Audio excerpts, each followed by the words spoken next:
He stood at the bottom of the stone steps, rain sliding off the brim of his cap and settling into the creases of his worn coat. Beside him, a boy no older than 8 clutched his hand, shivering as a gust of cold wind moved through the empty street. The church door had just closed behind them, the echo of it still hanging in the air, soft, final, and heavier than any words spoken. The man didn't argue, didn't raise his voice, didn't ask again. He simply lowered himself to one knee on the wet step, the chill soaking through his trousers, and placed a steady hand on the boy's shoulder. The boy leaned in without hesitation, as if the cold mattered less than the warmth of that familiar touch. From one of the side windows, a faint glow spilled out across the pavement. Inside, voices murmured, someone adjusted a microphone, and distant hymns floated like a memory the man once knew well. But out here, all that existed was the rain, the boy's uneven breath, and the quiet reverence of a grandfather offering a blessing no one bothered to hear. His lips moved slowly, shaping a prayer that rose like steam into the cold night. The boy closed his eyes. The man's voice trembled only once, on a word that carried years of something unsaid. A shadow shifted behind the window pane.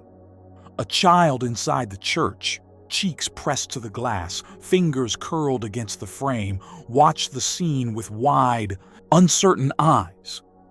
She couldn't hear the words, but she felt something in the way the man bowed his head, in the way the boy's small hand clung to his. Something that didn't match the laughter she had heard earlier, or the whispers about people who didn't belong there. She watched longer than anyone else. This is Stories That Heal the Heart. A space where we walk through the quiet corners of ordinary lives, through the moments when dignity trembles, when kindness stirs, and when forgiveness waits just beyond the first breath of truth. Here, we believe that the smallest gestures often hold the greatest weight, and that the heart understands long before the mind catches up. If you've ever felt turned away, unseen, or judged for what you carried instead of who you were, stay with me. This story may rest gently on a part of you that still remembers what grace feels like, because no one in that church knew the truth about the man kneeling on their steps. Not the pastor, not the ushers, not the families who walked past him without meeting his eyes. They saw only worn fabric, tired shoes, and a boy trying to keep warm. But what they missed, what they had forgotten, was that sometimes a man's past is not defined by what he wears, but by the love he continues to give, even when the world has forgotten his name. A pale flicker of light crossed the wet pavement. The rain softened. The boy opened his eyes, and the man, still kneeling, rested a weathered hand over his heart, as if steadying something old, something quiet, something the night had not yet revealed. If stories like this remind you that goodness still matters, feel free to like this video and subscribe. It helps these memories reach more hearts that might need them. And now, let's step into the moment when everything begins to shift. The child at the window blinked. The man lifted his head, and the night held its breath, waiting. The rain eased into a thin mist as the evening settled over the neighborhood, leaving the church's stone walls glistening beneath the streetlights. Inside, warmth gathered in small clusters, families taking their seats, the choir shuffling sheet music, the ushers moving with quiet efficiency. And yet, just beyond those heavy doors, the man and the boy remained on the steps, a scene unnoticed by most, but trembling with meaning for anyone who truly looked. The man rose slowly, joints stiff from the cold, and brushed moisture from the boy's hair. He gave a faint smile, the kind a grandfather uses to shield a child from disappointment, and placed a gentle hand at the small of the boy's back. They stepped away from the church door, choosing a sheltered corner beneath the overhang. The boy hugged himself for warmth, The man removed his own coat, thin, worn, threadbare near the cuffs, and draped it over the child's shoulders. The boy protested, whispering that his grandfather needed it more, but the man simply shook his head, the gesture small and steady, as if refusing to let cold settle on the boy's skin was the only thing he still had control over. Inside the church, laughter drifted through the crack beneath the door. Someone rehearsed a hymn on the piano. A pair of ushers walked past the window, their silhouettes briefly illuminated before disappearing again. None of them turned their heads toward the steps. None wondered why two figures lingered in the rain. Most assumed they were waiting for someone who would never come.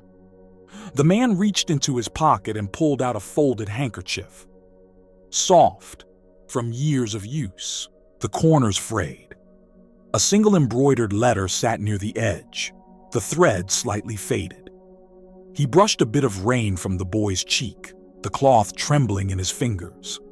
That letter, barely visible, held a story of its own, one he had carried quietly through decades, one no one here would imagine belonged to a man dressed like him.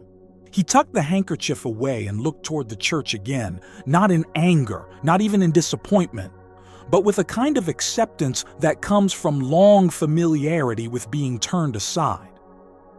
His gaze rested on the stained glass windows glowing softly in gold and crimson. The light flickered with movement inside, gentle shapes passing, hymn book pages turning, life continuing just beyond reach. The boy glanced up at him. "Grandpa, did we do something wrong?" The man lowered himself to eye level, brushing the boy's damp hair aside. "No, son. Sometimes people forget how to see." His voice was quiet, steady. "That's all." The boy nodded, though he didn't understand. He leaned into his grandfather's shoulder, seeking warmth, and the man wrapped an arm around him, creating a small shelter with his body. A bus rumbled past the corner. A car door slammed down the street. The city moved around them, unaware of the quiet dignity unfolding on the church steps. A moment later, the door opened again. A woman stepped out holding a program in her hand, glancing around as she tightened her scarf. Her eyes brushed across the man and the boy, but she looked away quickly, pretending not to notice. She hurried to her car, keys jangling, coat rustling. The door thudded shut behind her. The church swallowed the warmth once more. A few breaths passed. Then another sound emerged, small footsteps behind the window. The same child from before, her face still pressed to the glass. She tilted her head slightly, curiosity deepening as she watched the man lift the boy's cold fingers into his own hands, warming them slowly.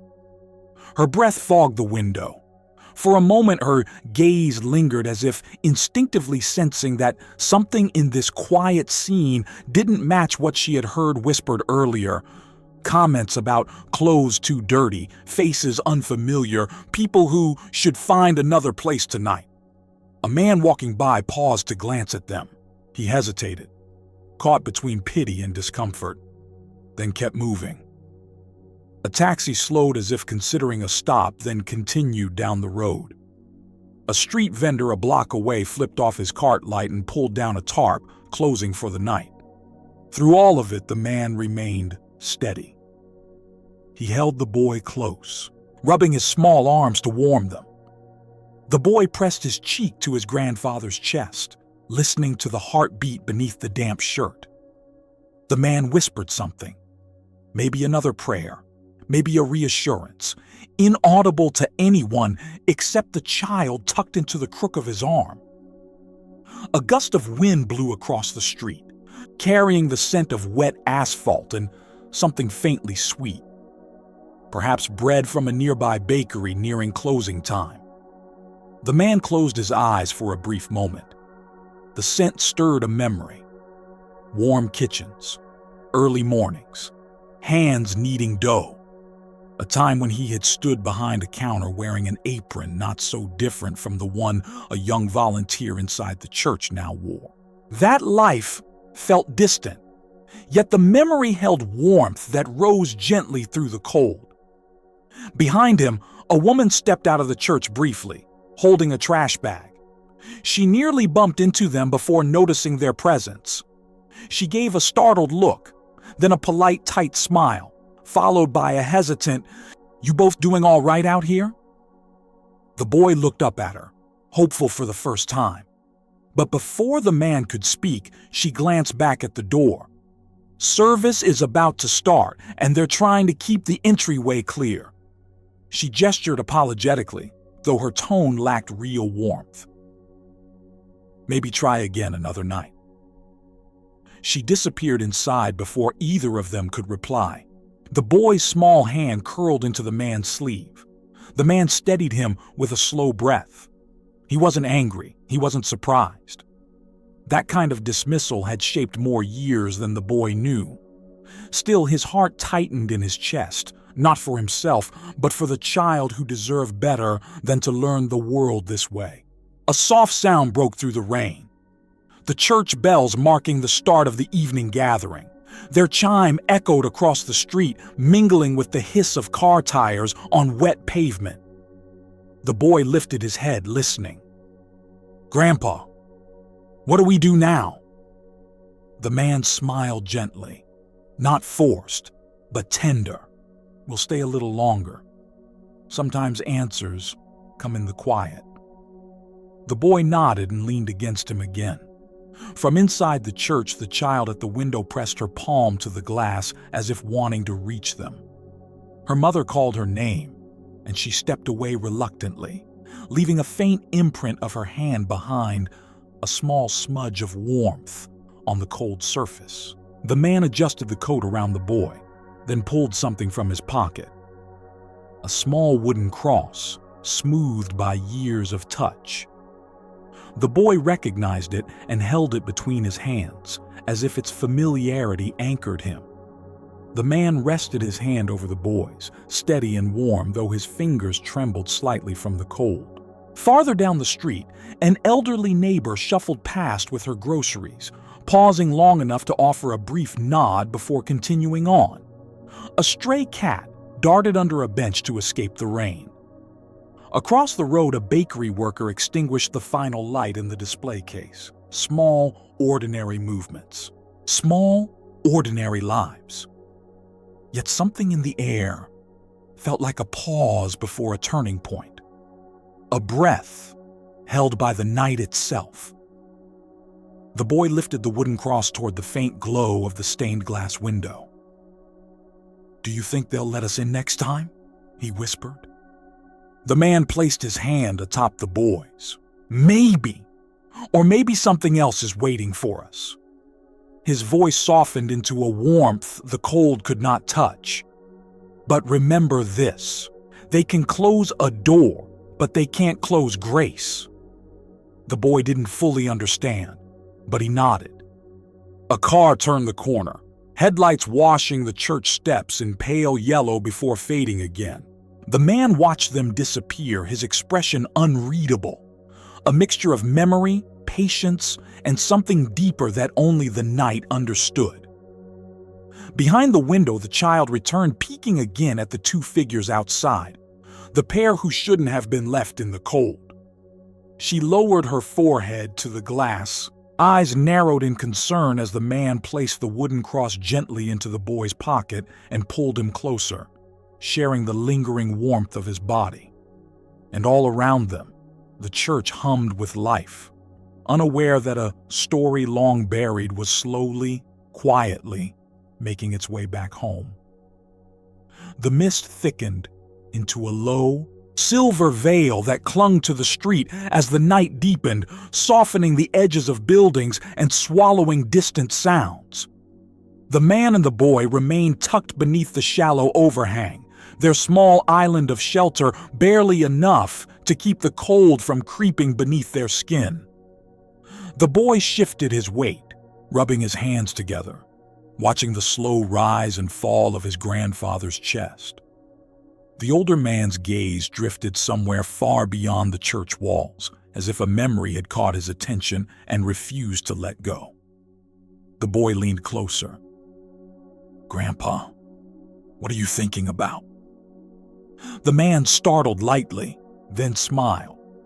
A slow, tired smile that lived somewhere behind his eyes. "Just remembering," he murmured. His voice softened, pulling threads from a past no one in this neighborhood had ever heard.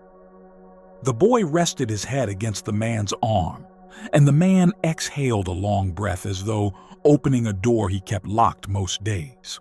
Rain tapped lightly against the church window, the sound steady and rhythmic. Inside, the choir began a hymn, its melody drifting out into the night like a familiar echo. The man closed his eyes, letting the tune settle into him. It carried him backward. He remembered mornings long ago when the smell of warm bread filled a small kitchen. A kitchen where sunlight stretched quietly across a tiled floor, where he stood behind a counter wearing an apron his daughter had embroidered with clumsy hearts.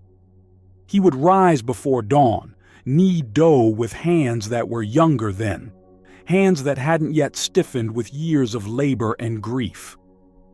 There had been laughter in that kitchen, small feet running across the floor. A woman humming as she wiped flour from the counter, his daughter, the boy's mother, perched on a stool, swinging her legs and watching him shape loaves with a fascination only children carry. Those mornings felt close now, as if the memory were wrapped in the same mist drifting around the church. He could almost feel her hair brushing his arm as she leaned in, telling him he always made the bread taste like love. He remembered promising he would teach her one day, that she would learn everything: the kneading, the patience, the warmth. But life had a way of changing without warning, and promises sometimes became the only part of a person that survived. The boy's breathing steadied, the rhythm anchoring the man in the present. He opened his eyes and looked down at him, his expression threaded with tenderness and something deeper, a weight of memory he wished the child never had to carry. He brushed rainwater from the boy's cheek, letting his hand linger. A sharp wind swept across the street, rattling a stray flyer against the pavement. The man tightened his arm around the boy. The boy whispered, "Was it different when my mom was little?" His voice held that fragile curiosity children have, the kind that feels like it might shatter if met with silence. The man's chest constricted. "Yes," he said quietly. "Very different." He didn't elaborate yet. Words were careful things, and some memories needed to be eased into daylight, one breath at a time. The boy waited, sensing the weight behind the answer, but asked nothing more. Further down the street, a bus hissed to a stop. A few passengers stepped out, their umbrellas opening like dark blossoms. A woman walking her dog paused at the sight of the pair before the church, her expression softening. She reached into her pocket, pulled out a small biscuit from her dog's pouch, and offered it to the boy with a gentle nod. The boy thanked her, voice shy. She smiled faintly before moving on, her footsteps fading into the mist. It was a tiny kindness, almost imperceptible, but it left a warmth in the air that lingered longer than the biscuit did. Inside the church, a volunteer hurried across the sanctuary, carrying a stack of candles. The girl who watched from the window earlier followed her mother with small, careful steps. She glanced back toward the glass again, searching instinctively for the grandfather and boy. Her hand brushed the smudge she had left earlier, tracing it lightly. The man shifted, wrapping his coat more tightly around the boy. He pulled out that handkerchief again, the one with the single embroidered letter. The boy noticed it this time. "What's the letter for?" he asked, squinting in the dim light. The man hesitated. He looked down at the fabric, running his thumb along the worn thread. "It's the first letter of her name," he answered softly. My mom's? The boy asked, voice barely above a whisper. The man nodded. She made this for me when she was about your age. Said every time I used it, I'd be carrying a piece of her kindness. He folded the handkerchief carefully, smoothing the edges with fingertips that trembled slightly. I kept it close, even on the day I lost her. The boy pressed closer, sensing the shift in his grandfather's voice. The man didn't speak more about it yet, but the truth of that day lay between them. A quiet shadow illuminated only by love that had never left. The night deepened, shadows stretching along the sidewalk. A lone streetlight flickered, humming softly above them. The man stared at it, remembering another light, a porch lamp that used to guide him home after long shifts. His wife would wait for him, leaning against the doorframe, holding the little girl who would one day grow into the boy's mother. He remembered the sound of their laughter drifting into the yard, the way it made everything else in the world feel small. He blinked, and the present returned. The church door opened briefly as a young man stepped outside to take a phone call. He caught sight of the old man and the child, but offered only a brief, uncomfortable glance before turning his back to them. His voice rose and fell in quick, distracted bursts. Then he disappeared inside again.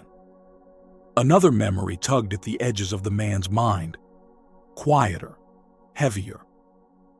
He remembered a different door closing, a hospital hallway, a doctor with gentle eyes, a small hand slipping into his, whispering that everything would be okay, even though she was too young to understand what was happening. He remembered standing alone afterward, holding the same wooden cross the boy now carried, wondering how a single heart was expected to survive so much loss. The boy looked up at him again, eyes wide in the dim light. Grandpa, why do you always say we carry grace, even when people aren't nice? The man drew a slow breath. Because grace isn't something we wait for others to give us, he said. It's something we carry inside, so the world can't take it away. The boy nodded slowly, as if absorbing a truth he wouldn't fully understand until years later. A sudden gust pushed rain across the steps again. The man shifted to shield the boy. The wooden cross in the boy's pocket pressed lightly against the man's side, its familiar shape anchoring him to every version of himself he had ever been. Father, husband, worker, widower, man of faith, and now a grandfather standing outside a church that no longer remembered who he once was. Behind the window, the child watching pressed her palm to the glass once more, her brows furrowed, her breath fogging the pain. She whispered something to her mother, tugging at her sleeve, pointing toward the figures outside. But the woman was busy adjusting her scarf, gathering her purse, preparing to walk toward the entrance for the evening service. She barely glanced outside. The man lowered his gaze to the boy's hands, small, cold, still holding tightly to the edge of that wooden cross as if it were a promise. He wondered, not for the first time, if the world would ever give the boy what it failed to give him. Welcome, warmth, dignity offered freely. A memory surfaced, unexpected, sharp, tender. A time when he himself had been welcomed into this very church, years ago.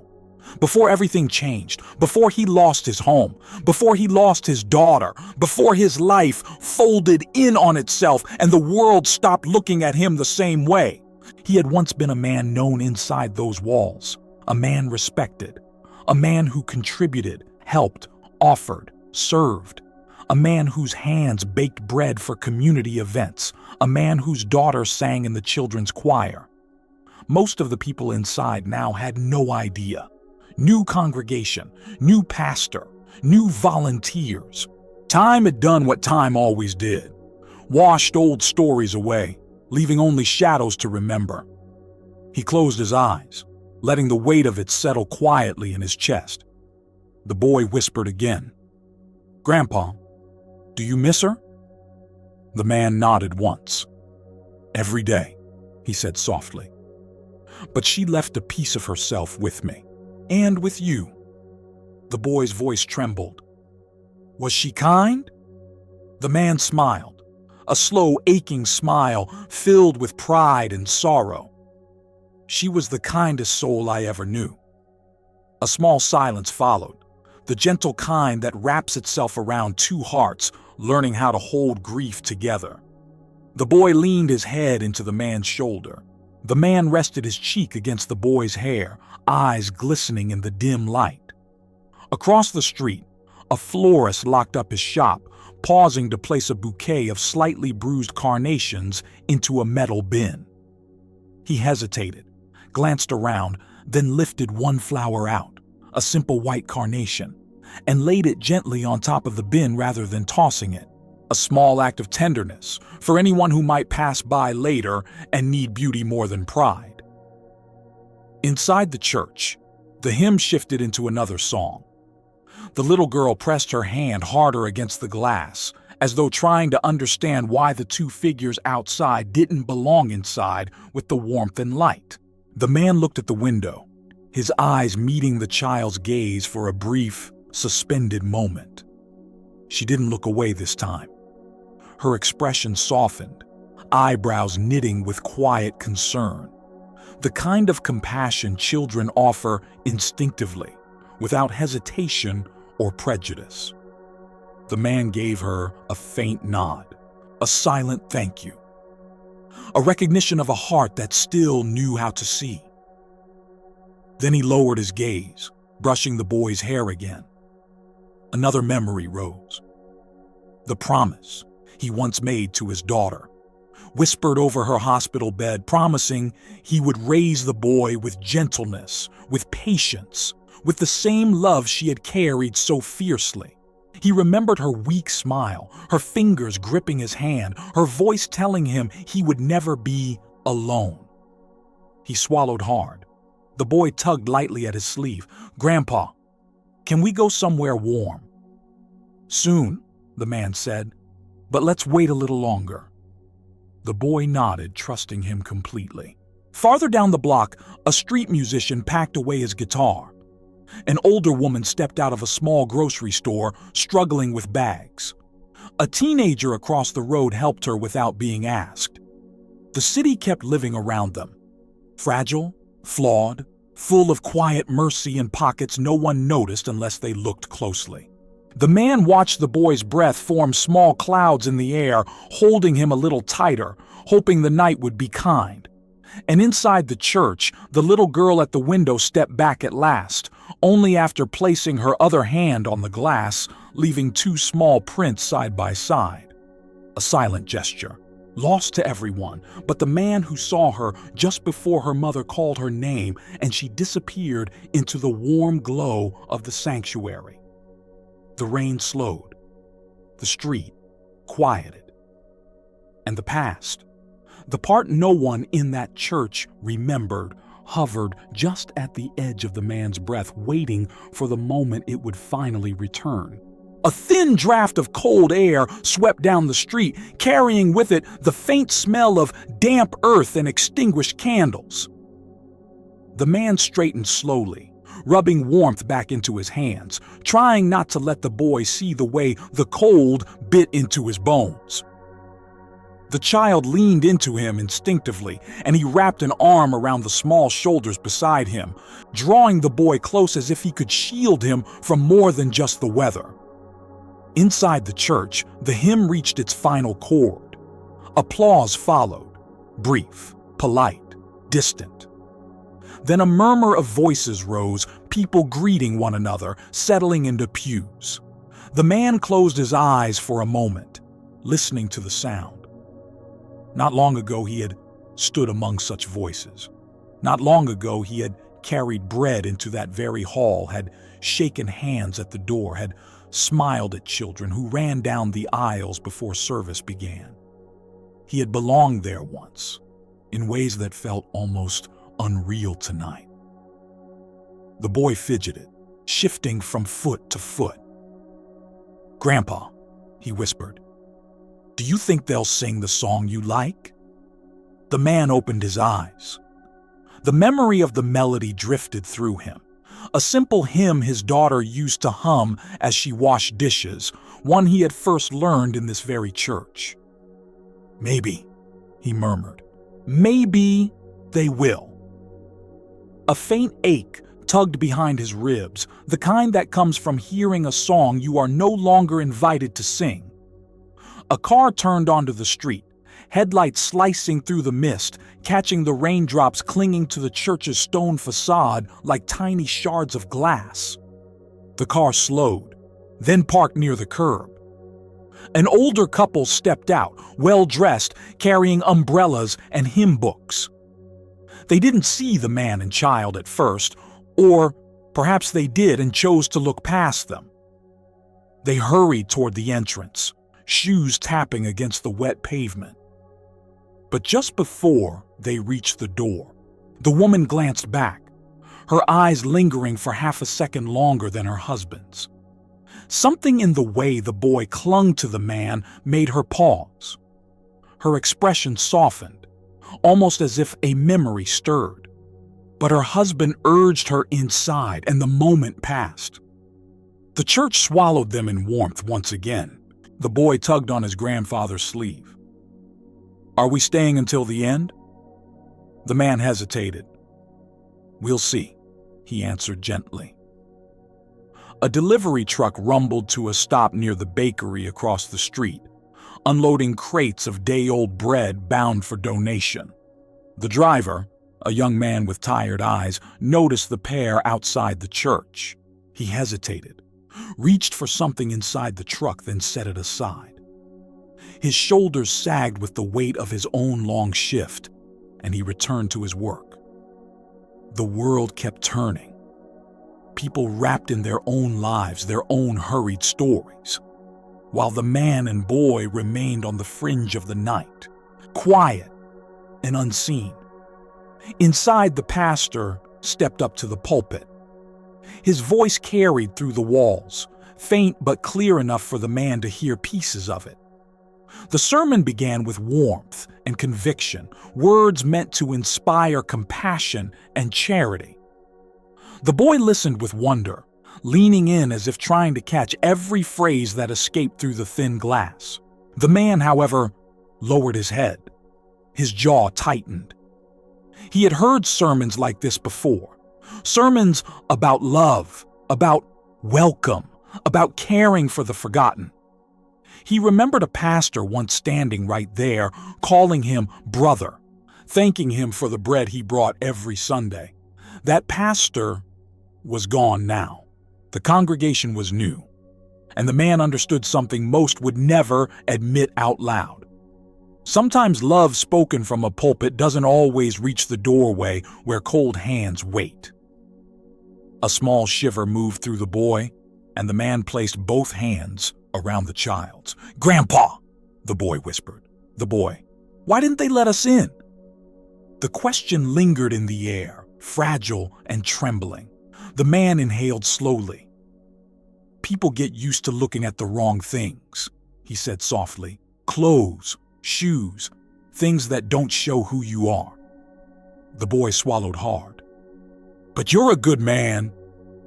The man smiled. A sad, gentle smile.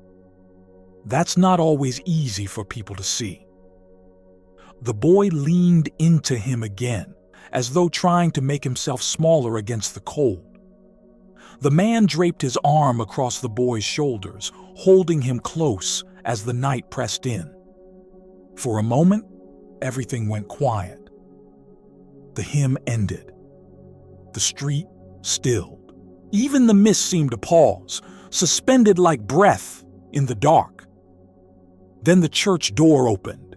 A man stepped out, tall, younger than the grandfather, carrying an armful of old blankets meant for the outreach program. He shook out one of the blankets, checking for damp spots. When he looked up, he saw them. No, I really saw them, standing in the shadows near the corner. His brows knitted, confusion flickering across his face. He took a hesitant step forward, blanket still draped over his arm. The boy spotted him and straightened, eyes wide with hope. But before the man could speak, another volunteer called from inside, her voice sharp with urgency. The young man turned, torn for a moment, then stepped back toward the entrance. "I'll be right back," he called, though he wasn't speaking to the grandfather or the boy. He disappeared into the light. The boy's shoulders sank again.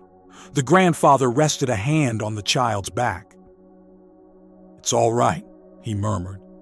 "Kindness comes slow sometimes." The boy nodded, though his eyes glistened. Then, faint at first but unmistakable, the sound of hurried footsteps echoed from the sidewalk. A middle-aged man jogged toward the church, coat flapping behind him, hair damp from the rain. He carried something under one arm, a thin folder, edges softened by years of handling. He reached the church steps, stopped to catch his breath, then glanced toward the grandfather and the boy. His expression shifted. Recognition, shock, something like disbelief. He stepped closer, squinting through the dim light. "Sir," he breathed, Is that really you?" The grandfather froze. The boy looked up sharply. The man drew nearer, the folder pressed to his chest. "I haven't seen you in, my God, it must be 20 years. His voice trembled with awe. "You're—" The grandfather raised a hand gently. "Not here," he said softly. "Not in front of the boy." The man swallowed, nodding, as understanding dawned slowly across his face. Inside the church, the little girl had returned to the window again, drawn by the sudden movement outside. Her small hand lifted once more, pressing against the glass as she watched a truth begin to stir just beyond her reach. The man with the folder took a breath. I came tonight because of you," he whispered. "I found something from the old records, something I couldn't believe until now." The grandfather's gaze lowered to the folder. The boy clung to his sleeve. The rain held still, and in the quiet beneath the church overhang the past, long buried, long forgotten, finally knocked at the door of the present. The man with the folder stepped closer, his breath rising in small clouds as he tried to steady himself. He held the folder against his chest, as if it contained something fragile, something he had no right to own but every obligation to return. The boy tightened his grip on his grandfather's sleeve, sensing the gravity in the stranger's voice. The grandfather placed a calming hand on the child's shoulder, though his own heartbeat had begun to quicken. Slow, heavy, measured. A thin beam of light stretched across the steps as the church door opened briefly. The usher at the entrance glanced out, unaware of what was unfolding just beyond the glow. The door closed again, sealing the warmth inside. The three figures remained in the quiet, standing between the past and the present, between what had been forgotten and what was about to be uncovered. The man with the folder swallowed hard. "Sir, I don't know if you remember me," he began. "I used to come to your bakery every day when I was a kid. You always saved a roll for me, the soft ones with the sugar on top. You'd tell me they were the last one of the day even when I knew they weren't." His voice broke into a small, nervous laugh. "You always said kindness tasted better than bread." The grandfather blinked slowly. He didn't smile, but something softened in his eyes. The boy looked up at him, surprised, as though this version of his grandfather felt new. "I remember," the grandfather murmured. The man with the folder seemed relieved, though his hands trembled slightly. "I grew up," he continued, "finished school, drifted away from the neighborhood, but I never forgot you." His eyes dropped to the folder. "And then, last month, I was volunteering at the outreach center downtown. They were reorganizing old donation files, and I found this. He opened the folder carefully. Inside were several yellowed papers, brittle at the edges, stamped with dates from more than 2 decades ago. The boy peered over his grandfather's arm, trying to understand. The grandfather didn't move. His face remained still, but something behind his expression shifted. A quiet recognition, a wound stirring. The man held up the first document, a newspaper clipping with a grainy photograph of a smiling man wearing an apron, standing proudly behind a bakery counter. Below it, a headline: "Local baker receives community award for feeding homeless during harsh winter." The boy gasped. "Grandpa, that's you." The grandfather closed his eyes for a moment, the image pressing into him like a memory he didn't expect to see again. The mist around them seemed to pause. The man with the folder nodded. "You helped more people than anyone ever knew, and when the fire happened," his voice faltered, "everyone thought you just left." The grandfather's jaw tightened. The boy turned to him, confused. "Fire?"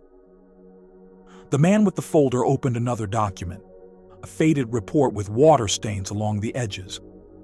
"Your bakery burned down. People said you were ruined. Some said you disappeared to start over somewhere else. Others, well," he hesitated. "Others assumed the worst."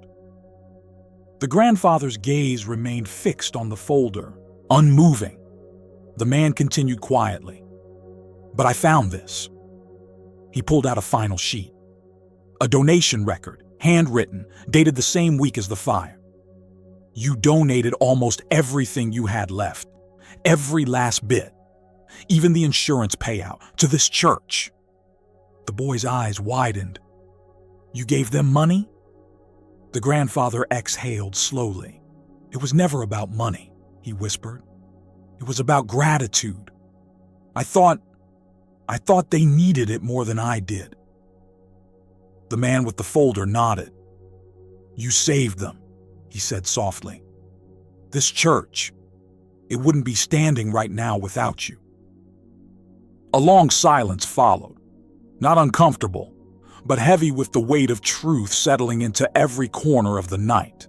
The boy looked from the man to his grandfather, trying to reconcile the image in the old newspaper with the man standing beside him now. "Grandpa, why didn't you tell anyone?" The grandfather lowered himself slowly, kneeling to be at eye level with the child. "Because kindness doesn't need applause," he said gently. "And because when your mother got sick, I didn't have the strength to be anything but your grandfather." The boy's chin trembled. He lifted a hand to the old man's cheek. "But they should know," he whispered. "They should know who you are." The grandfather closed his eyes. The boy leaned closer. The man with the folder looked away, giving them a moment of privacy. Then, suddenly, the church door opened again. A draft of warm light spilled across the steps. The little girl from the window stood there, holding her mother's hand. Her small face was filled with something deeper than curiosity now, something closer to worry. Her mother, distracted, was adjusting her coat. But the girl's eyes were fixed on the grandfather and the boy, as if she had sensed something sacred unfolding. Before anyone could speak, the man with the folder turned toward the doorway. "Ma'am," he said quickly, stepping into the light. "You may want to hear this. Everyone in there might want to." The woman frowned. "Sir, the service has already started. If you have a concern—" "It's not a concern," he interrupted gently. "It's a truth, and it belongs to all of us." The girl tugged her mother's hand. "Mom, he was praying outside." Her voice was small but steady. The man with the folder looked back at the grandfather.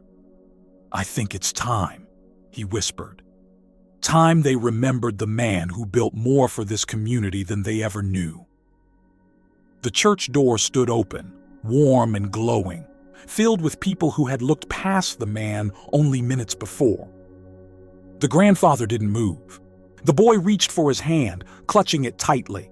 Inside the church, voices drifted. Footsteps approached. The pastor's voice echoed faintly from the pulpit, and for the first time all night, the threshold between outside and inside felt thinner, as if the story waiting in the cold was finally ready to step into the light. The doorway glowed like a warm ember in the otherwise gray night, its light stretching across the steps until it reached the grandfather's worn shoes. He and the boy stood side by side, framed in that thin line of brightness, while the man with the folder waited, half in the cold, half in the sanctuary's glow, as if holding the door open for a truth long overdue. From inside came the hush of shifting bodies. Someone had paused mid-prayer. Someone else whispered. Curious eyes glanced toward the entrance where the woman and her daughter lingered, joined now by the murmuring presence of the congregation slowly turning their heads. The pastor, a gentle-faced man in his 40s, stepped away from the pulpit. He looked toward the doorway, brows furrowing as he tried to understand the sudden interruption. The man with the folder lifted his hand slightly, silently asking for a moment. The pastor hesitated, sensing something extraordinary underneath the stillness filling the room. Outside, the boy tugged his grandfather's sleeve. "They're looking at us," he whispered. The grandfather's fingers curled reflexively around the wooden cross in the boy's pocket. He took a long, steadying breath. His shoulders squared, not with pride, but with a kind of quiet endurance shaped by years of being overlooked. "Grandpa," the boy whispered again, "you don't have to go in if you don't want to." The grandfather knelt, his joints protesting against the cold stone. His hand cupped the boy's cheek. "I'm all right," he said softly. "But you," he brushed a strand of damp hair aside, "you deserve to see what truth looks like when it finally stands up." The boy's breath caught. "Together?" The grandfather nodded. The man with the folder stepped back, giving them room. The little girl at the doorway squeezed her mother's fingers, her eyes bright with something like hope. The mother, still puzzled, watched it unfold as though witnessing the opening lines of a story she had somehow forgotten. The grandfather rose, slow but steady. He placed his hand on the boy's shoulder, and together they walked those few steps. Steps he had taken thousands of times in another lifetime, back when his apron smelled of flour and his pockets carried warm rolls instead of worn-out handkerchiefs. The threshold met them gently. The warmth inside swept over their cold skin like a blessing delayed. As they stepped into the sanctuary, the room fell silent. The congregation stared, not at their clothes, not at their worn shoes or damp hair, but at the way the boy held his grandfather's hand as though it were the safest place in the world. The man with the folder cleared his throat. "Pastor," he began softly, I found something in the archives that belongs to this church." He held out the brittle newspaper clipping. "It's about him." The pastor approached, curiosity shifting into surprise as he recognized the grandfather's face in the faded photograph. He glanced up, eyes widening slightly. "You," he whispered, "you're the man from the story our old pastor used to tell." Heads turned. A rustle of recognition moved through the room, faint, uncertain at first, then growing as older members in the back leaned forward, squinting. "That's him," someone murmured. "He's still alive?" another whispered. "Incredible," another said, pressing a hand to her chest. The pastor looked back at the grandfather. "Sir, you saved this church. When the roof collapsed 20 years ago, the emergency fund we found, everyone thought it was a miracle." His voice trembled. We never knew the donor wished to remain anonymous. The boy stared at his grandfather, eyes wide. The grandfather lowered his gaze. I didn't save anything, he said quietly. I just shared what I had. The pastor swallowed, his voice thickening. But you had lost everything. The grandfather nodded once. Sometimes that's when we see what truly matters. Silence fell, heavy, reverent. Then the pastor stepped aside, opening the space before the pulpit wide and unobstructed. Will you come in fully? He asked gently. Please, you and the boy. The grandfather hesitated, his breath catching, his fingers twitching slightly toward the boy's hand as if weighing the warmth inside against the years of being unseen. The boy squeezed his hand. Grandpa, can I sit with you? Up front? The grandfather's brows lifted, his eyes shining with something raw and unguarded. He nodded. They moved forward, one step, then another. The congregation parted like a quiet tide, making space, not out of obligation, but out of awakening. Mothers pulled their children closer to watch.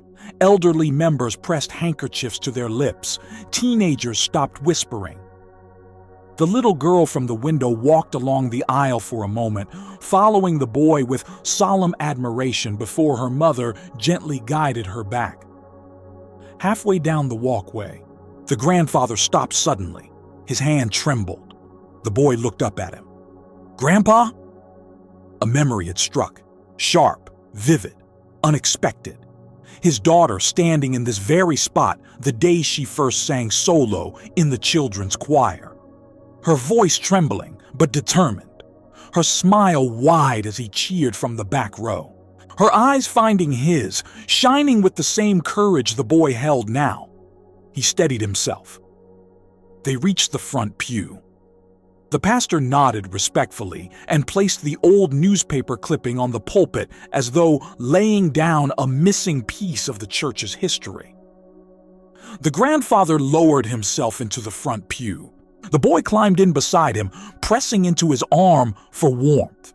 The sanctuary exhaled like a long-held breath finally released. The man with the folder took a step back, his face soft with relief. Then he addressed the room.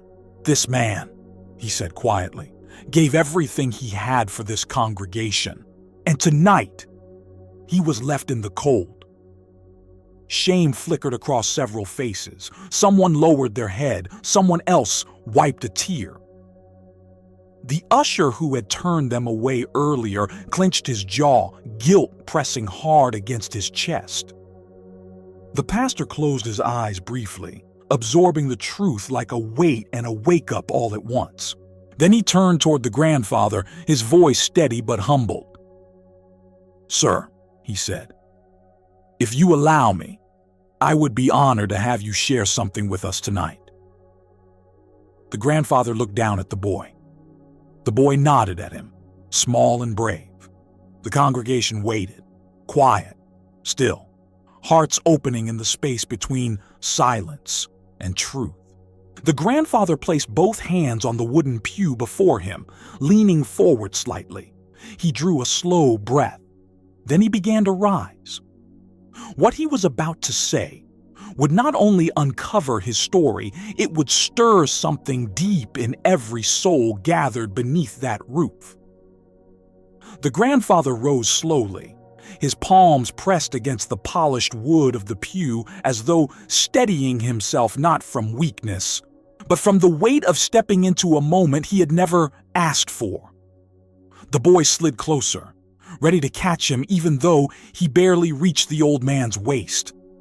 Their closeness, small hand against weathered coat, made something soften across the entire room. A hush spread through the sanctuary. The pastor stepped back, offering the space before the pulpit as if returning something the church had forgotten it owed. The grandfather turned, facing the congregation.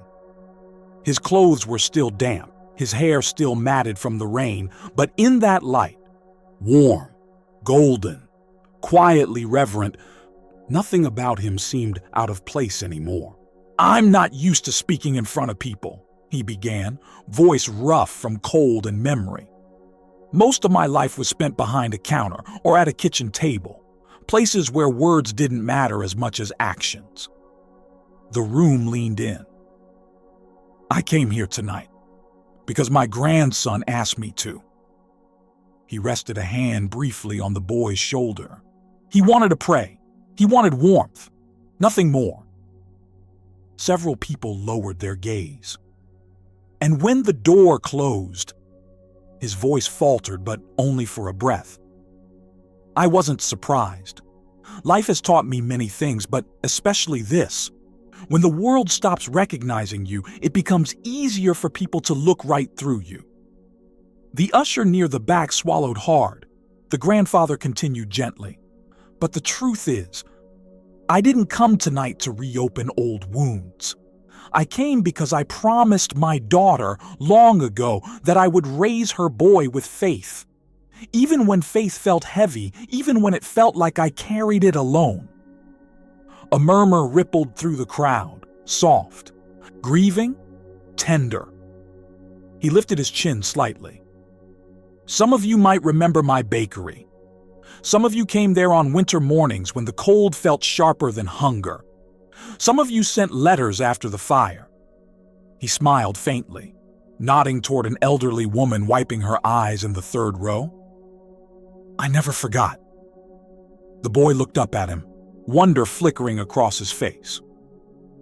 "I didn't tell many people," the grandfather continued, "but the night the bakery burned, my daughter was already sick.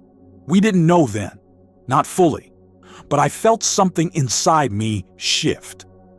I lost the shop, and in time, I lost her too." A quiet gasp broke in the back row. He let the silence settle. "I gave what remained to this church because I believed in what it stood for. Not the building itself, but what it meant to the people inside. A place where the weary could rest, where the hungry could eat, where the lonely were never turned away." He swallowed, his eyes glistening.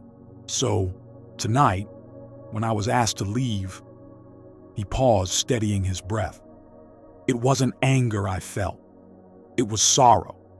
Not for myself, but for the boy holding my hand. Because he deserved a world gentler than the one I've known." The boy reached for him again, this time gripping his fingers tightly. The grandfather looked across the congregation, not accusing, not condemning, just seeing them with a clarity that made several hearts ache in their chests. "But I want to say something," he continued softly, "something you may not expect." He turned slightly, resting his hand on the boy's shoulder. "Grace doesn't disappear just because people forget to offer it. It's still here." His voice grew steadier. "It's in a child pressing her hand to a window when no one else was watching." The little girl in the aisle froze, tears brimming at the corners of her eyes. "It's in the man who remembered a roll of sugared bread after 20 years." The man with the folder lowered his head. "It's even in those who turned us away, because tomorrow gives them another chance to see differently." A soft, trembling breath moved through the room. The boy whispered, "Grandpa, you're making them cry." The grandfather smiled, a gentle, tired smile that warmed the entire sanctuary. "Sometimes tears are what open a heart. Son," he looked back at the congregation, "I didn't come here for recognition. I came because my grandson asked to pray. And if you'll have us, I'd like to pray with all of you. Not for what I lost, but for what we can still become." Several people stood without thinking, as if pulled upward by something bigger than themselves. The pastor stepped forward, eyes wet. "Please," he whispered, "lead us." The grandfather nodded softly. He closed his eyes, lifting the boy's small hand with his own. But before he could begin, a sudden sound echoed from the back of the room. Quick footsteps, hurried breathing, the faint clatter of someone pushing through the door with urgency. Everyone turned. A woman entered, clutching a worn bag against her chest, her clothes soaked from the rain. Her eyes scanned the room wildly until they landed on the grandfather and the boy. Her breath hitched. "Sir," she choked out, trembling, I've been looking for you everywhere." The boy sat up straighter. The grandfather blinked, stunned. The woman stepped forward, pulling something from her bag, something wrapped in cloth, carefully, lovingly. "Your daughter," she whispered. "She left this with me before she passed. She said you weren't ready then, but she wanted you to have it when the moment was right." She held the bundle out with shaking hands. The grandfather stared at it, the weight of 1,000 days pressing all at once against his chest. The boy whispered, voice trembling, "Grandpa, what is that?" The grandfather reached for the bundle, and the entire church leaned forward, breath held, hearts trembling, as the past opened itself fully at last. The cloth-wrapped bundle trembled faintly in the woman's hands as she stepped closer to the front pew. Rainwater dripped from her sleeves, leaving small dark circles on the church floor.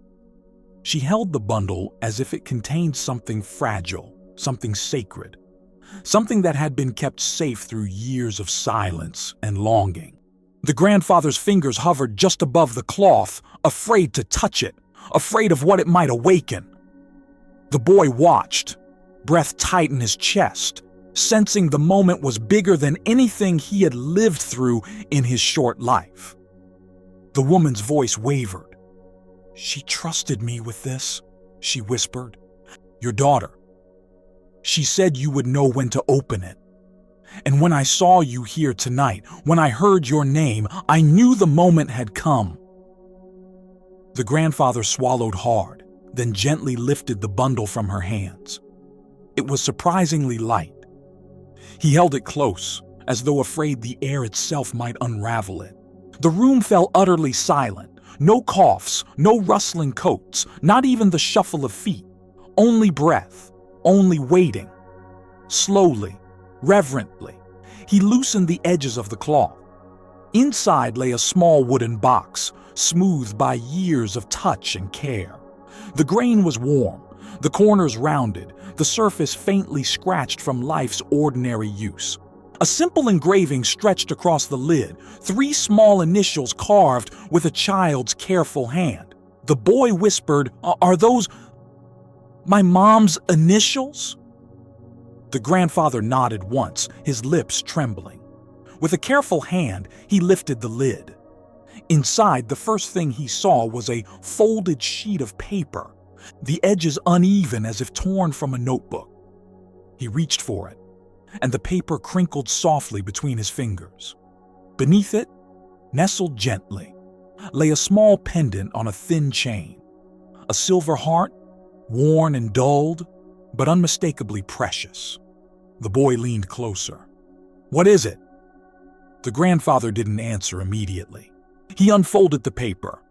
His daughter's handwriting filled the page, gentle, looping strokes he hadn't seen since the hospital room where she last wrote his name on a visitor's sheet. His breath caught, and the boy instinctively took his hand. The grandfather began to read quietly, his voice trembling but steady enough to carry through the sanctuary. "Dad, if you're reading this, it means you made it through things I knew you feared you wouldn't. It means you carried my boy with the same strength you carried me. Thank you for everything. I don't want you to lose faith in people, even when they forget to see you. Teach my son what you taught me, that kindness is never wasted, even when the world feels cold." A soft sob broke somewhere in the back pew. He continued, "I'm leaving you the pendant Mom gave me when I was little. She said it wasn't meant for special days. It was meant for ordinary ones to remind us that love makes the ordinary holy. Give it to my boy when the time is right, so he'll know he comes from a family that loved with quiet hands and open hearts." The boy's eyes filled with tears. He touched the pendant lightly, as if afraid it might dissolve beneath his fingers. The letter went on. "And Dad, please don't hide yourself from the world. You gave so much to the church, to the people, to anyone who knocked on your door. I know you think your story doesn't matter anymore, but it does. Let someone hear it. Let someone remember.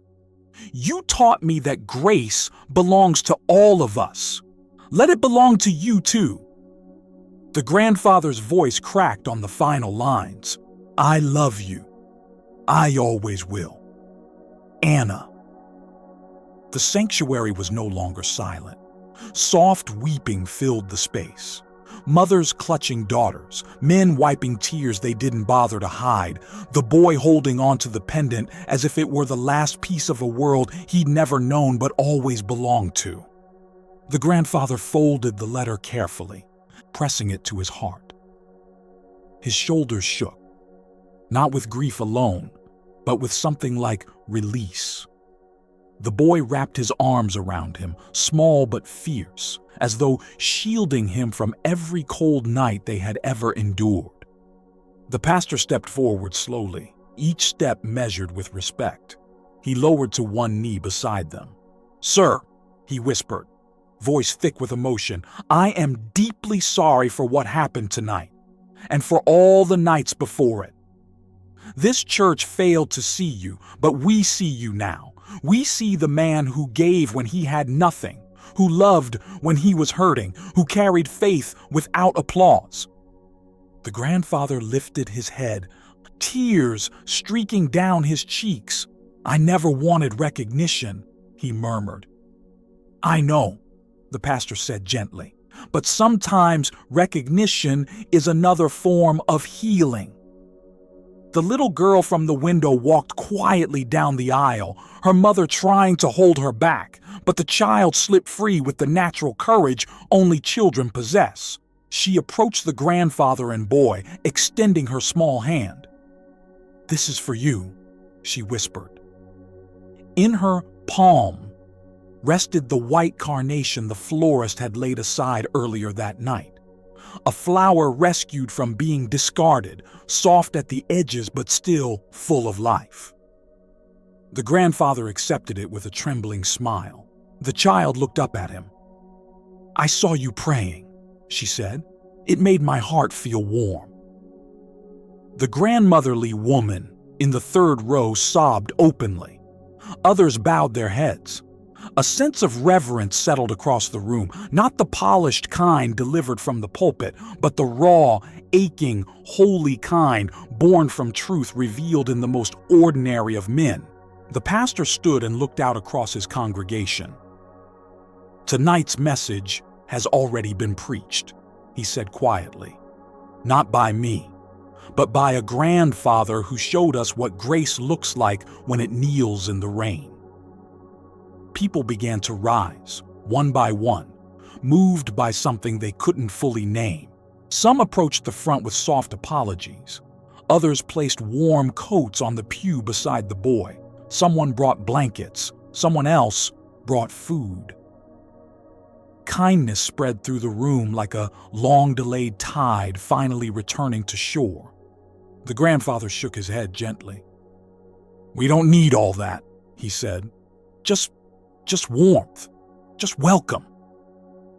"You have that," the pastor replied. "From this day forward, you'll have that." The boy held the pendant against his chest. "Grandpa, can I wear it?" The grandfather brushed his thumb over the silver heart. "Your mother would want that." He placed the chain around the boy's neck, fastening it with steady hands. The pendant rested against the boy's small chest, catching the soft light of the sanctuary. As the congregation continued to gather around them, offering quiet embraces and whispered words, the grandfather closed his eyes for a breath, and for the first time in years, he felt home. Not because of walls or pews or hymns, but because the truth, his truth, had finally been seen. And in that moment, both he and the boy were held not by pity, but by love. Outside, the rain eased into silence. Inside, hearts opened. And in the warm glow of the church that he once saved, the man who had been turned away reclaimed not recognition, but belonging.